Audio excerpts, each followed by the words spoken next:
plight is mostly invisible. The slowly warming seawater, slowly rising up through our porous limestone islands, no longer able to support the slowly dying fish.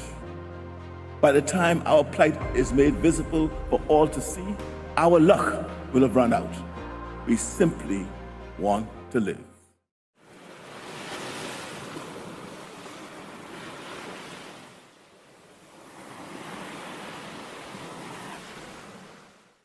Good day, Bahamas, and welcome to the second episode of Sustainable Shores, a web series developed by the Sustainable Development Goals Unit in the Office of the Prime Minister.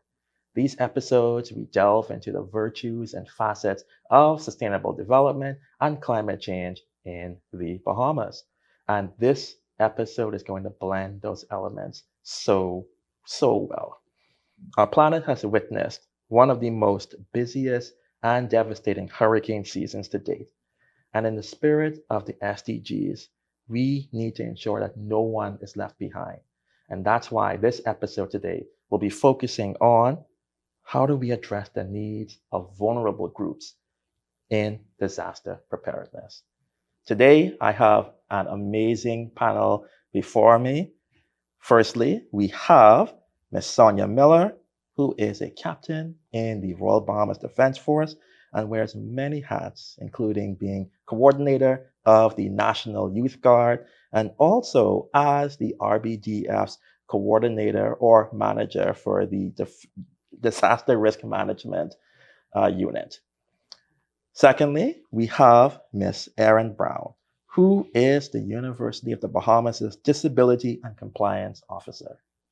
And lastly, we have the Medical Director of Discovery Clinic, Dr. David Allen. Thank you so much for joining us here today. So let's delve into the meat and potatoes. I want to ask a question that will cut across all three of you as panelists. How do you think we should define vulnerable groups in our country? And why don't I start from, I'll start from the end with Dr. Allen and work our way back. Dr. Allen.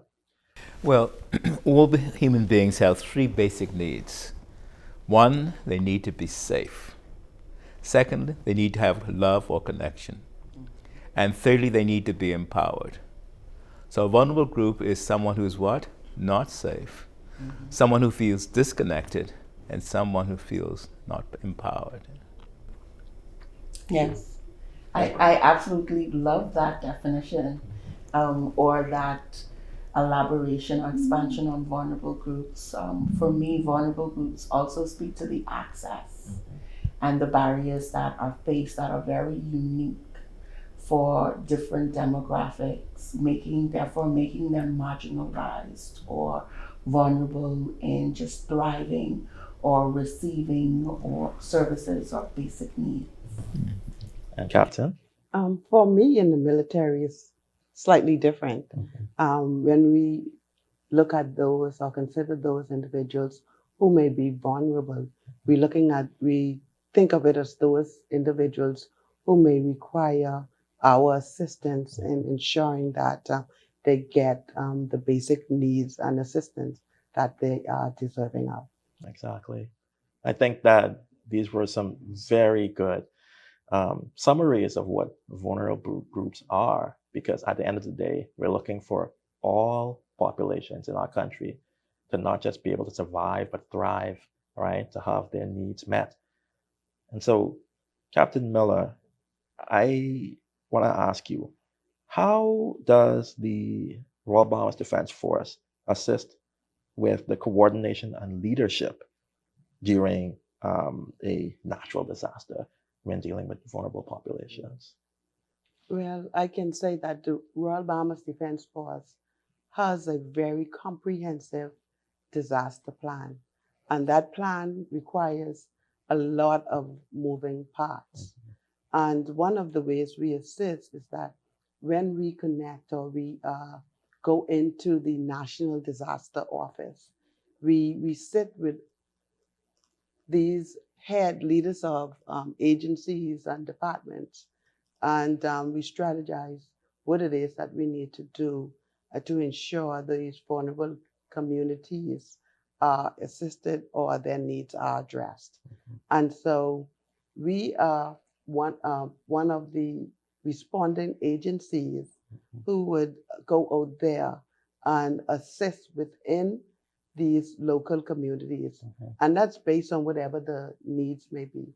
We also, I can say that we assist in shelters, shelter management. We continue to train our troops what it is that is required of them when they have to assist with the management of shelters. Actually, our main job there is security.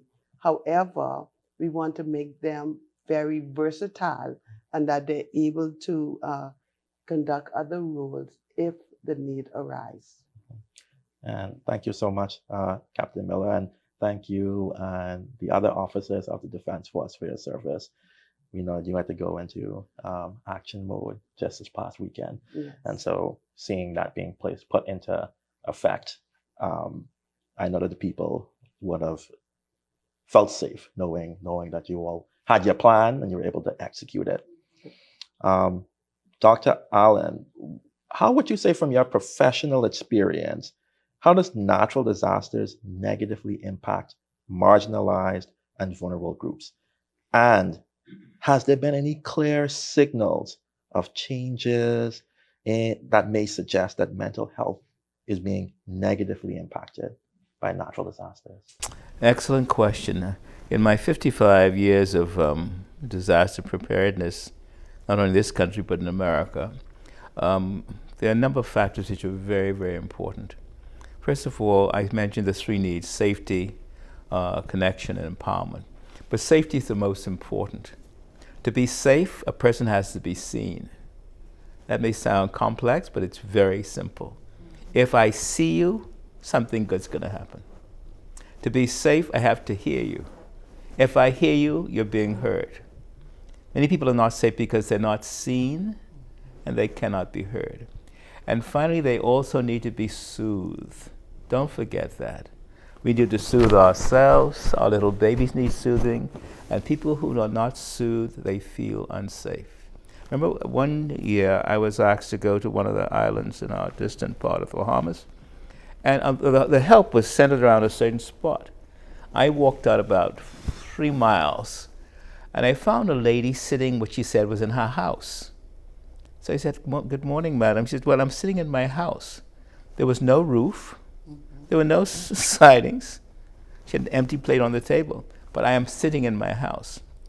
In other words, safety means that sometimes our safety is what we see of ourselves inside ourselves. As far as she was concerned, she was sitting in her house. For me as a stranger, there was no roof, there was no side, no food. But she was still acting as if she was safe, but she was what? Not safe. But because she was far away from where the help was, if we didn't move out to her, she could have been missed. That happens in many disasters. People are not seen, they're not heard, and there's no place to soothe. And wow, honestly, I think that that's quite an interesting anecdote, Dr. Allen, because I think that it's important that all populations are seen, and it doesn't mean that all of their needs are equal, but because we are seeing them and we're able to engage with them, we can understand what level of support they are required in order to move back to a state of normalcy for them and the communities that they're in. I say that in Samuel because, New Providence Community Center has been one of the major hurricane shelters in the country. And a few years ago when we had to fly people in from some of the vulnerable areas, people coming there, now they were safe, but inside they were shaking. But when I came there and had some little groups, we just talked and listened. All of a sudden I could notice they were settling down. You know why? Even though they were safe, they were now being seen, they were being heard. And then I was saying, I understand how you feel. They were being soothed. Very, very important. I'd say, so pivoting to you, Erin, we hear the importance of coordination and of being seen. And so, from your perspective, how can partnerships be formed between government agencies and non-governmental organizations to address the unique needs of at-risk populations? Just thinking about our past panelists' contributions. And so partnerships are very important. It's important because it means different things to different people. When we're talking corporate partnerships, is more about maybe a return on investment and expanding the reach of maybe a service. When you've now brought it down to community or vulnerable groups, it can very well mean their survival, the way they thrive, the way they respond, or the knowledge that they have about certain things that are happening, circumstances that may be beyond their control, and what tools are available to them. And so the partnerships should definitely start from a fundamental space of inclusivity, where we are identifying within these spaces the frameworks, the models of the gaps that do exist. Over the years, we've always had gaps. What we have not been able to is readily identify them with the impact, because we have not collected enough data or to know those who need to be seen and heard. We're not talking about their impacts because we don't even know they exist. And so partnerships should include making sure that we're giving persons access to identify with their vulnerable needs, their unique needs and circumstances, and their lived experiences. Then we also should create within our framework the policies and the practices that are going to give you budget allocations, programs and initiatives that are 365 days. Nowadays, because of climate change, we don't have to wait for a hurricane. We have tornadoes forming now in the Bahamas. We have torrential rains that are flooding places every week consistently. And so we're not waiting for the H, hurricane, or the T, tropical storm, to develop in order for us to engage those mechanisms. And so partnerships would be, for our community, a space that is not only ready to go, but is collecting the necessary information that we know what to impart on this population, to empower them, to give them the ability to be heard, and also to give these agencies the ability to have the necessary resources and training to act. I think that's a good pivot. That's a good connection. I want to bring it back to you, Captain Miller. Can you advise how can vulnerable and marginalized groups work with the RBDF and vice versa prior to natural disaster events? Well, I can say that as part of our Commander Defense Force strategy, he has emphasized the importance of the Royal Bahamas Defense Force reaching out to the community and conducting community service initiatives. And that is something that we have embedded into all of our departments. And so you'll find that various departments, they go out and they look at vulnerable communities, or they just look to see where they can lend a helping hand. And I would say that those vulnerable communities or vulnerable individuals or institutions that require some assistance, we are more than able to assist when we can, depending on what it is. And so once that request is made, we do our best to facilitate it if it's something that's within our ability or to achieve, or to we have the capability to assist. And so we just keep an open door policies in terms of assistance wherever the needs occur.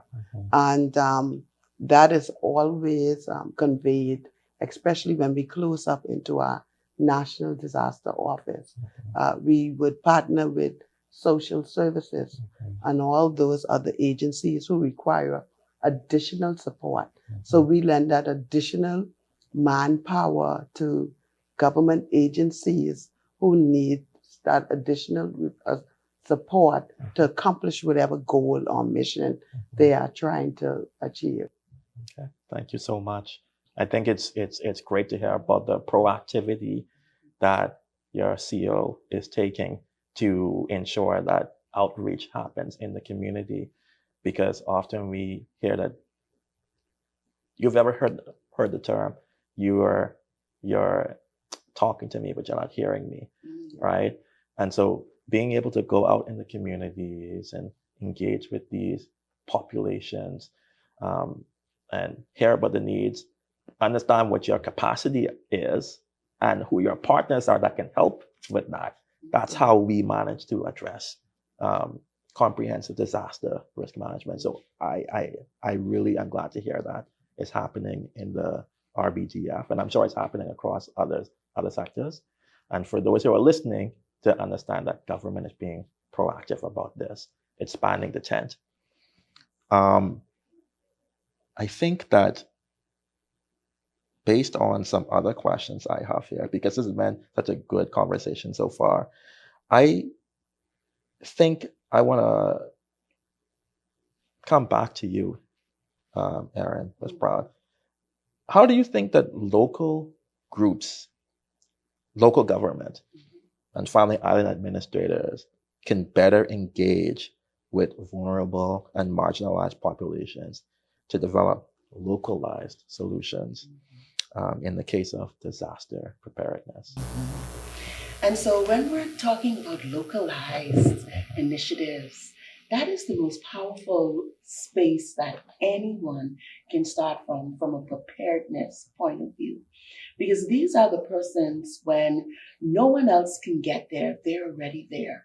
So they need to know their resources. They need to have a sense of community, that we're looking out for our neighbors and we're ensuring that whatever one does not have, we have the ability to provide, or at least to make a safe space for those persons until experts and other international resources or even local resources can get to them.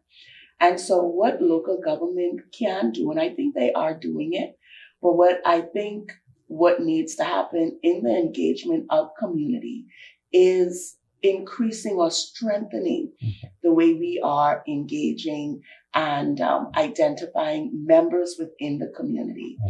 Representation matters. And a lot of times we know that one person is speaking and you've always seen that one person. It's now time to reach out and create other diverse leadership. Increasing how and what does that mean in those spaces? Do we have sign language interpreters on these islands? Do we have persons who are bilingual? Because we also need to be able to reach persons in the spaces where they're at. Do we have persons who are a part of the team?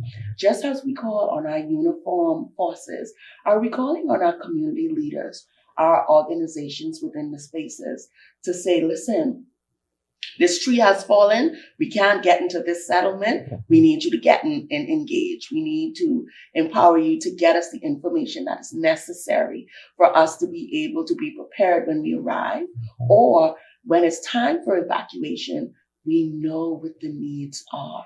We know what our shelters need to be like. And so it is important that local government and the agencies in place understand the unique needs of their spaces, but also give them the ability to pivot on their own and to strengthen their own resources to ensure that when we do arrive or when a disaster do happen, we know that they're not only prepared, but they are aligned and we are in a line of communication with them. Okay. I think that was a great response and good food for thought from thinking about the top-down approach for how we address disaster preparedness, disaster risk management. Dr. Allen, I want to ask you, thinking about the bottom-up, right, approach How can communities ensure that their disaster plans, if they have any, are inclusive and address the needs of the vulnerable and marginalized individuals or populations? Again, very important. When people don't feel safe, they feel abandoned. The big A is the most painful feeling for any human being. When you feel abandoned, you feel, I'm not enough. No one loves me, and I'm a failure. Secondly, they feel rejected. They don't feel part of the whole. We're outside, we're marginalized. And finally, they feel humiliated. They won't tell you this, but after you get to know them, they'll literally tell you, I feel ashamed of being me. I feel unseen. I feel I don't count. I'm not part of the in group. Yes. Now, over the past few years, seeing people locally here, but also coming from the hurricanes in the States, I come up with something I've written about called disaster PTSD, disaster post-traumatic stress disorder. Let me see if I can explain it to you a little bit. PTSD, as you know, came out after the Vietnam War, and I was at Yale at the time, and the research was done. And it really means that people have a very strange mixture of symptoms. But what is disaster PTSD in the Bahamas? Well, you know we had Dorian in, remember, 2019, September 1. Right after Dorian, we had what? COVID. COVID is a breath disease. I mean, breathing is so important. God breathed into man and became what? A living soul. So when your breath is interfered with, dog, eat your lunch. When the oximeter started to go below 90, I mean, babies were panicking. It's a very difficult time. That came on the heels of what?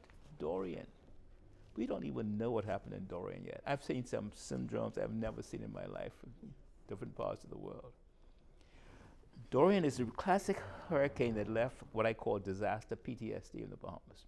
Let me explain. First of all, you have re-experiencing. That's different from memory. Memory, it happened, it can't happen again. It's a memory. But re-experiencing means that I'm experiencing exactly what I went through. Re-experiencing has little tentacles, listening for noises. So when they hear thunder, oh my God, it's coming back. When they hear heavy rain, oh my God, it's a hurricane. When they can't see their children and it's blowing outside, or the sea. I live on the sea. When it gets rough, people who work with me, I mean, they don't want to go close to water. Dr. Allen, you should move, you know. I said, you're right. So it's the re-experiencing of the trauma. And then once the re-experiencing takes place, the memories start coming. Oh my God. Some people in Abaco describing a big train. I know trains in Abaco. They heard a train, and they could make that noise for you. So when they hear that in their head, and that plays over and over again. So when the thunder comes, they hear the noise. When the rain comes, they hear the noise. When the lights go out, they hear the noise. Disaster PTSD. And then what happens to get hyperarousal? Hyperarousal means you're on edge. Any little thing. Remember, hyperarousal means I don't feel safe. It means I can be abandoned. Hyperarousal, no one's going to see me. I'm going to be left. And of course, in Abaco, of course, was not until those big birds, right? The American helicopters started coming. People described, they thought the Lord had come because our planes couldn't get in there. And here's another thing I found out. The navigators on those big birds couldn't talk to some of the older folks, but the navigators could do the games the kids played on their phones. So the kids could tell the navigators, look, I think there's a space you could land close to the house. The kids help the adults to help them navigate the big place. Some people were so terrified. Some went to Florida, right? Yes. I went with my group down to the airport. People saw me say, Dr. Allen, we don't want to see you. This has got to be in Nassau. We thought we were in America. The fear was so great for them. And please understand, they felt abandoned. They felt scared. So America, big, and the big birds, they're American, right? Our planes couldn't land. So when they saw me, they say, but we didn't want to see you. We love you, but I thought we were going to Florida like my friends went. So I said, welcome to Nassau. Say, Doc, yeah, but this is a different time right now because this thing may come back. Remember, it stayed over Abaco for 3 days. Example, that's terrifying. The noise. And then they felt it was just impossible. So when they came in our family program, we reached out to different people. We take them from the shelters to the family programs and kept talking. I feel abandoned. I feel a failure. I feel I can't. Not that it happened, that's how they felt inside of them. The next thing they have, they withdraw. So you have the re-experiencing, the hyperarousal, now withdrawal. And here's the sadness of withdrawing. Fathers would go home, right? And they were so hurt, the kids would want to play. And they'll say, kids would go to mommy and want to play. Mommy go. People start to withdraw. Now when a mother withdraws from a child, that mother's feeling what? Hurt. She's feeling abandoned, she's feeling rejected, and she's feeling shame. I can't even protect you anymore. One lady said, Doc, I was praying and the water was coming higher. It reached my bed. I'm upstairs already. And it's coming higher. Imagine that thought. The water's gone down, but in her mind, she could still what? When it rains, the water's rising.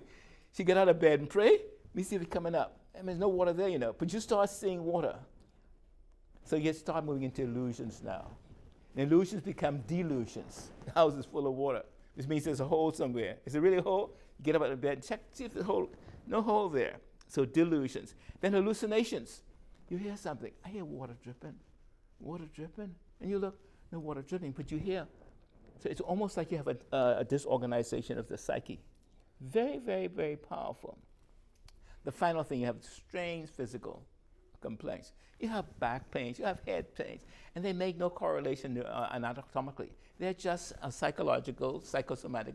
And they just feel terrible. You don't feel depressed, but you can't move.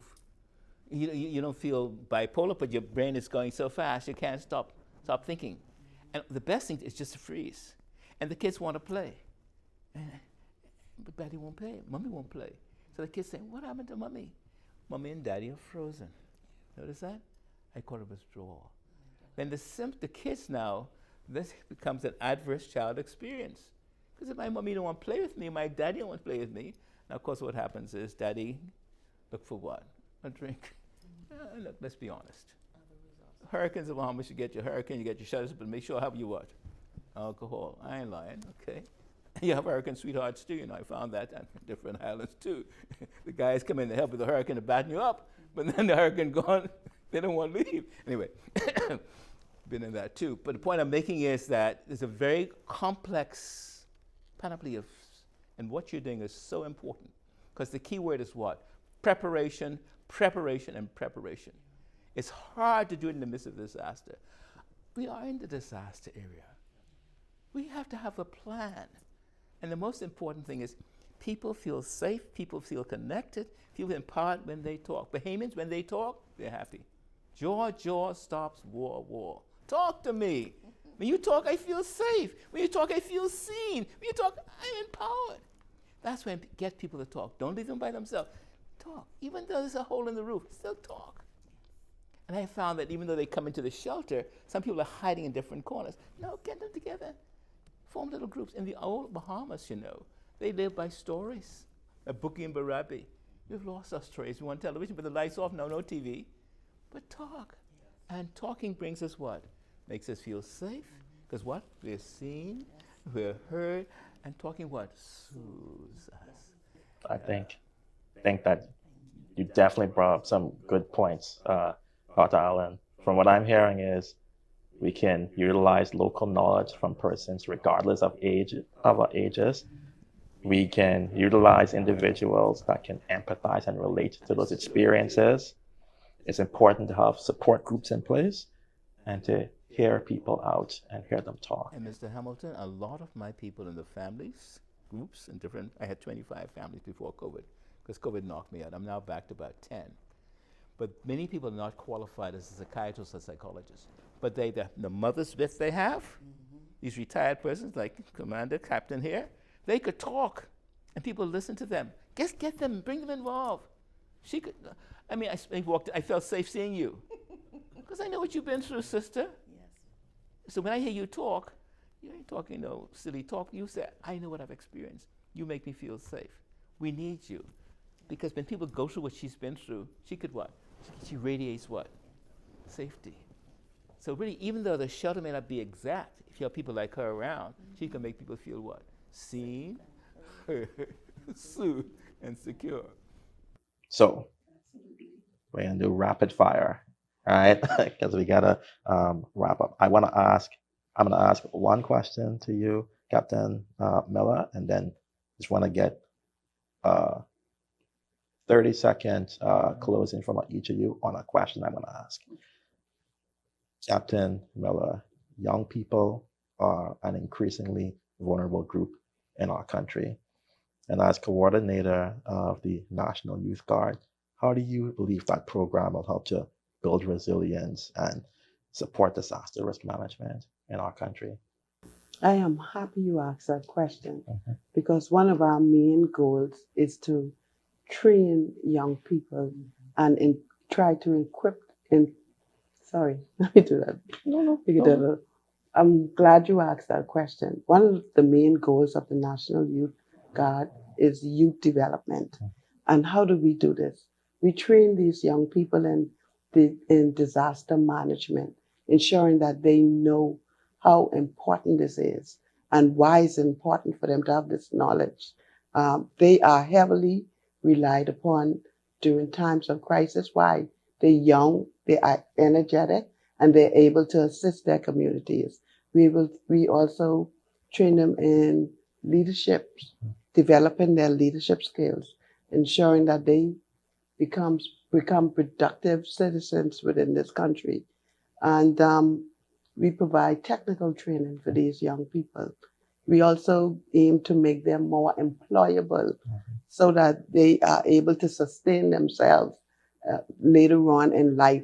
They are equipped, ensuring that they are equipped with developing tools and skills necessary to ensure that they become productive citizens within this community.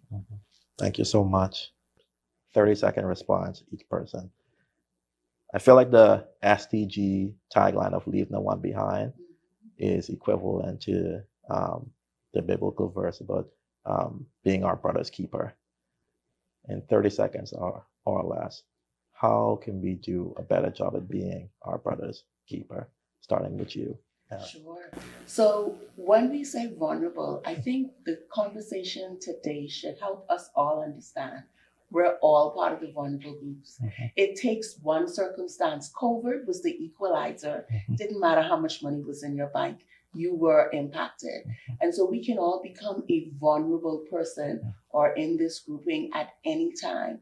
And so we need to ensure that we are moving in a very inclusive and accessible space. Youth are very important within the disabled community. Our minors and our youth are sometimes our caretakers. They're the ones that are helping us do things, making sure we have our medicines, going out to grocery shop. And in COVID, emergency orders stopped that. They were not able to go on their own. You had to be 18 and older. All of these things came into play.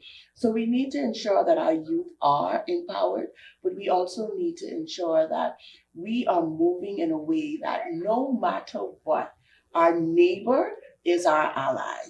Our partnerships are our allies, where we're not compounding the problem. We are finding ways to access it, strengthen it, and empower through implementation.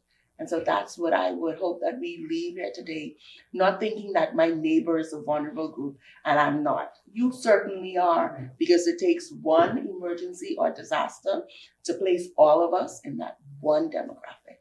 Okay. Mr. Hamilton, you know, life is beautiful, but life is wounded. None of us will get out here alive. And so let us realize that life itself has a disaster component. And so our faith becomes extremely important. And it's so important, whatever we do to prepare for disasters, people have to check out their faith as well. Many Bahamians in our islands came through terrible situations, things we didn't dream they could come through. But they came through. The crime situation. Mothers have had 2 and 3 kids killed. But they're still walking tall and encouraging me. So we have to really be careful not to judge people, because I feel that because life is wounded, they have some inherent strengths. And God somehow provides in ways I don't understand. My job is to do my best, but I've seen things I do my best and he comes and does the rest. But you gotta do something. But remember, God is our protector. Oh God, our help in ages past, our hope for years to come, a shelter from the hurricane blast. Oh God, our eternal hope. He's our hope. That's the safety I live by. I'm 81 now.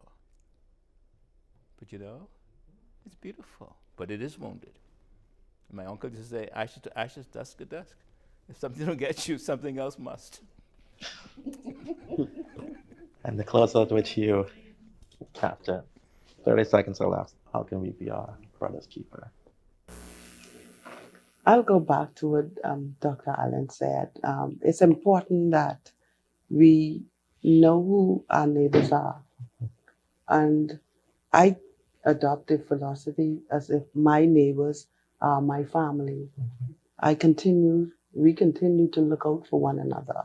And we have to go back to how it used to be in the older days when we used to look out for our neighbors, their children.